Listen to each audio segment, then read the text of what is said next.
Hello दोस्तों, you are welcome to my channel GK with Meenu.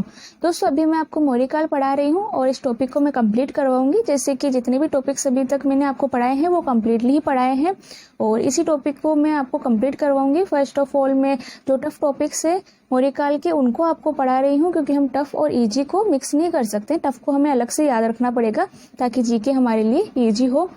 And दोस्तों, एक और बात, आप कमेंट करते हो कि राजस्थान जीके पढ़ाइए, तो डेफिनेटली मैं राजस्थान जीके पढ़ाऊंगी। मुझे राजस्थान जीके पूरी कवर करवानी है आपको, बट कुछ एक इंडियन हिस्ट्री के टॉपिक है जिसके मेरे पास नोट्स थे, तो मैंने सोचा ये आपको पढ़ाया जाए, आपके लिए अवेलेबल करवाया जाए ताकि आपके लिए बेनिफिशियल हो। ये रीट या अदर एग्जाम जो भी आप दे रहे हो उनमें काफ़ी आपको हेल्प करेंगे। तो इसलिए मैं कुछ टॉपिक्स पढ़ा रही हूँ इंडियन हिस्ट्री के, तो आप उन्हें देखिए, लाइक कीजिए वीडियो को। और देखते हैं आज का टॉपिक है मौर्यकाल के 18 तीर्थ या विभाग। आज के अगर संदर्भ में देखा जाए तो जैसे मंत्री परिषद होती है उसी तरीके से मौर्यकाल में तीर्थ हुआ करते थे। तो आइए देखते हैं इन्हें हम किस प्रकार से याद रखेंगे। तो दोस्तों, हमने क्या किया है, 18 तीर्थ है ये, तो 4 चौक 16 होता है, तो हमने 4-4 का बंच बना लिया है ताकि इजी वे में हम याद कर सके। और फर्स्ट बंच में हम 6 तीर्थ ले रहे हैं। तो इन तीर्थों को हम किस प्रकार से याद रखेंगे। ये 6 तीर्थ है दोस्तों फर्स्ट बंच में, ये बिल्कुल इजी है, इनको याद करने में आपको कोई प्रॉब्लम नहीं होगी, नाम से ही पता चल जाएगा कि ये कौन से तीर्थ है। तो युवराज जो है दोस्तों राजा के सबसे करीबी होता है, उसका बेटा, और राजा का उत्तराधिकारी ये होगा। तो फर्स्ट हमने ये याद रखना है। मंत्री या पुरोहित जो राजा को परामर्श या सलाह देगा, इसको भी याद करने में कोई डिफिकल्टी नहीं है। युवराज राजा का उत्तराधिकारी, मंत्री या पुरोहित राजा को परामर्श या सलाह देने वाला। मंत्री परिषदाध्यक्ष, मंत्री परिषद का जो अध्यक्ष होता है उसको मंत्री परिषदाध्यक्ष कहा जाता था। सेनापति, सेना का सर्वोच्च अधिकारी। ये 4 जो है दोस्तों, ये चारों ही राजा के बहुत करीबी माने जाते हैं एंड इनको याद करने में भी आपको कोई प्रॉब्लम नहीं होगी, नाम से ही पता चल रहा है कौन क्या करता है।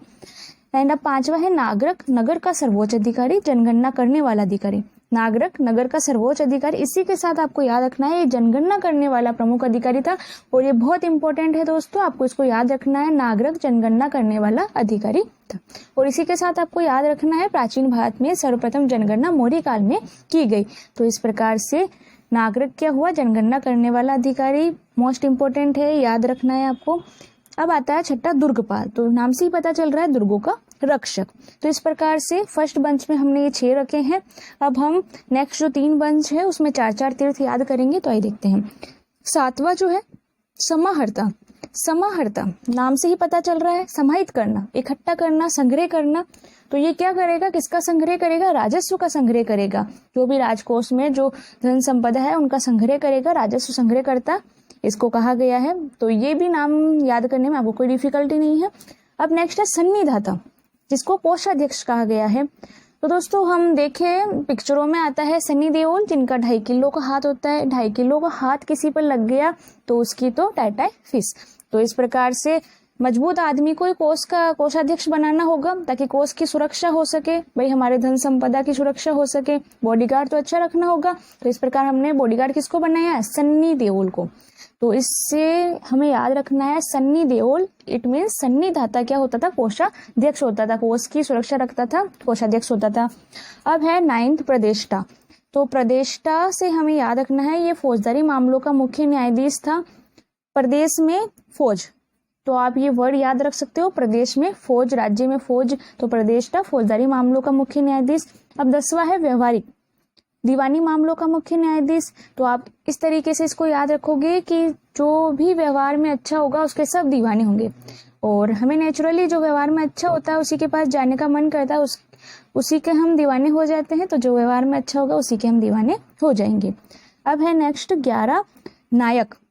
नायक जो होता था वो सेना का संचालन करता था। तो याद रख सकते हैं हम नायक, एक्टर जो लीडरशिप करेगा वही नायक कहलाएगा, है ना। तो इस प्रकार सेना का संचालन करता था नायक, लीडरशिप करता था। अब आया कर्मांतिक, उद्योग का सर्वोच्च अधिकारी। कर्म, धंधा, उद्योग, तो ये सिमिलर वर्ड है, तो हम आसानी से गेस कर सकते हैं कर्मांतिक क्या होगा, कर्म कौन करेगा, जो उद्योग कर रहा है वही कर्म करेगा। अब है नेक्स्ट दंडपाल। दंडपाल जो है सेना की सामग्री जुटाने वाला अधिकारी था, यानी सेना के लिए दंडपाल क्या करता था, सामग्री जुटाता था। तो याद रख सकते हैं इसको, वे सेना के लिए डंडे की व्यवस्था करता था। दंडपाल क्या करता था, सेना के लिए डंडे की व्यवस्था करता था, यानी सेना के लिए सामग्री जुटाता था। अब है नेक्स्ट प्राशस्ता। राज्य की सूचनाओं को लिपिबद्ध करने व राज्य की सूचनाओं को सुरक्षित रखने वाला अधिकारी। तो ये जो है राज्य की सूचनाएं किससे बनी हुई थी, कागज से बनी हुई होती थी। तो प्रासस्ता राज्य की सूचनाओं को लिपिबद्ध करता था, राज्य की सूचनाओं को सुरक्षित रखता था। और सबसे सस्ता क्या होता है, सूचना ही होती है। जो सूचना जो है आग की तरह फैल जाती है, सबसे सस्ती होती है, इसलिए हम याद रख सकते हैं सस्ता, प्रासस्ता राज्य की सूचनाओं को लिपिबद्ध करने व राज्य की सूचनाओं को सुरक्षित रखने वाला अधिकारी। अब नेक्स्ट फोर्थ हम देखते हैं। अब है 15 आठविक वन विभाग का प्रमुख अधिकारी। इसको हम इस तरीके से याद रखेंगे कि हम वन में क्या लेने जा रहे हैं, आटा लेने जा रहे हैं। वन में हम क्या लेने जाएंगे, आटा लेने जाएंगे। तो आठविक वन विभाग का प्रमुख अधिकारी। नेक्स्ट है दोवारिक राजप्रसाद का प्रमुख अधिकारी। तो आपको एक वर्ड याद रखना है बस, राजप्रसाद की दीवारें, राजप्रसाद की दीवारें, राजमहल की दीवारें। तो दीवारें से दोवारिक, और ये क्या है, राजप्रसाद का प्रमुख अधिकारी। अब नेक्स्ट है अंतपाल, सीमावर्ती दुर्गों का रक्षक। यानी जहाँ अंत हो गया, जहाँ सीमा लग गई, तो सीमा लग गई, सीमावर्ती दुर्गों का रक्षक क्या कहलाएगा, अंतपाल कहलाएगा। अंत हो गया, सीमाएं लग गई, यानी किसी भी राज्य का अंत कहाँ होता है, जहाँ उसकी बॉर्डर होती है वही अंत होता है। तो सीमावर्ती दुर्गों का रक्षक अंतपाल कहलाएगा। अब नेक्स्ट है अंतवर्षिक, सम्राट की अंगरक्षक सेना का प्रधान। तो इसको भी हम याद रख सकते हैं।